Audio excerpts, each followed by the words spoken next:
Well, the year's about half over and you're still thinking of buying a house this year. Good news, we're here to help you out. Here's 5 buyer strategies for an aggressive seller's market. Point number 1 is probably the most obvious one, is to be informed. Whether it's a buyer's or a seller's market, it's very important to know what you're stepping yourself into. So ask questions and find out what's going on in the market currently. What type of forecast might be coming up in the upcoming future.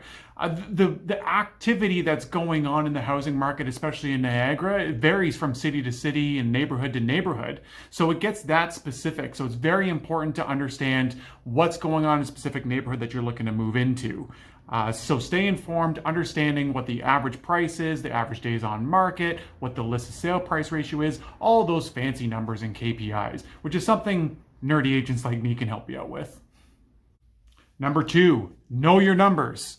It doesn't make sense to go on realtor.ca or start hitting the pavement and looking at homes, then all of a sudden you find out that you really can't afford any of the ones that you like. So to avoid that heartbreak, go to your bank, talk to a mortgage broker, find out what you can afford, get a pre-approval in place, and then start looking at houses. Also, if you're a first-time home buyer, we have a first-time buyer benefit guide available on our website. It's a free download. I'll put the link in the description below. Feel free to reach out and we'll send you a copy, because maybe you can afford more than you think. Number 3, understand and be prepared to act fast. Some of those really nice houses and those really sharp price points, they move relatively fast. Holding offers right now seems to be about 50-50 on listings. But most of them are doing a minimum irrevocable of 24 to 48 hours, meaning that any offer that comes in needs to be good for that 24 or 48 hour period. And those are usually the houses you end up seeing that will end up selling in about 3 to 5 days. As of right now, the average days on market are 18 days, but you know that when those houses do come up, you got to be able to kind of jump on it, act fast, get in there quick, throw an offer together and get it done. I tell my clients that I'm not really trying to be that aggressive in pushing with them, but I'm just giving them the reality of the market. And that's just the way it is. So be prepared that if you do walk into a house and you like what you see, chances are you should probably do paperwork right away. Number 4, making a strong offer. God. It's very important in the seller's market, even though it's softening currently, to make sure that you're better positioned as a buyer to get an offer accepted from a seller. And it doesn't necessarily mean it's always price. It doesn't have to be the highest and best. I've had several deals where even though we weren't the highest price, we end up getting the offer accepted because we had better dates or better terms or better conditions. These all are major factors into getting a really strong offer put in place in order to make it work for you. Even buyer letters, buyers writing a little, this is us, this is our family, we love your home, we would love to live in this neighborhood, yada, yada, yada. That stuff sometimes goes a long way based on what the seller's intentions are.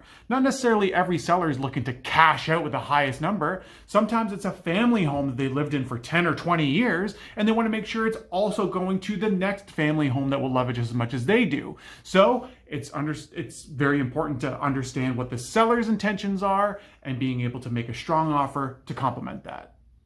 Point number 5, and sometimes this is the hardest pill to swallow. You got to be okay to pivot.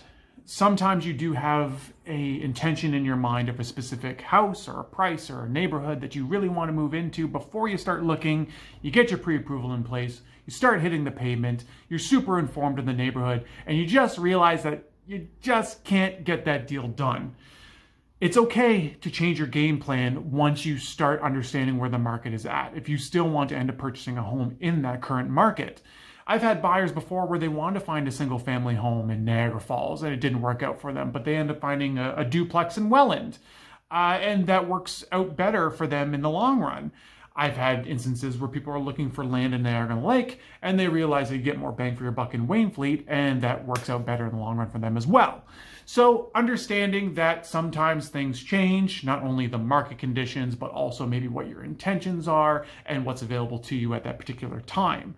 If you are curious about what's going on in the market right now and what's currently available within your budget, feel free to reach out to any of us. I am Chris Somerfield, colleague Scott Schweitzer, Emily DeSantis. All of us here at the Portfolio Realty Group are more than happy to help.